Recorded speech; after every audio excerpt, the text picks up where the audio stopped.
We are in Acts 16, verse 1. Paul came also to Derbe and to Lystra.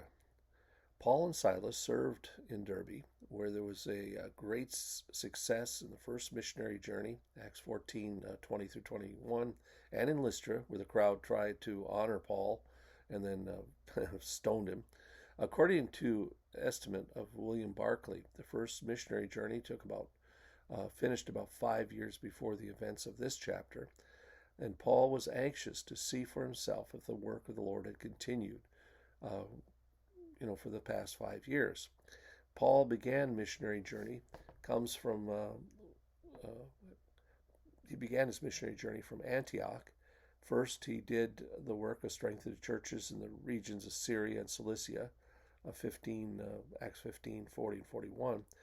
The three steps that make a disciple: evangelize, strengthen, and leadership.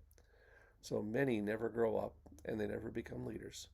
So a lot will die that way. A disciple was there named Timothy, the son of a Jewish woman who was a believer, and his father was a Greek. The last time Paul was in Lystra, they worshipped him as a god, and they tried to stone him to death. Paul's courage and wisdom in the face of these obstacles built a great legacy in the people like Timothy. He was about 20 years old. His name means one who honors God. His mother was a Messianic Jew named Eunice. 2 Timothy 1, verses 5 through 7.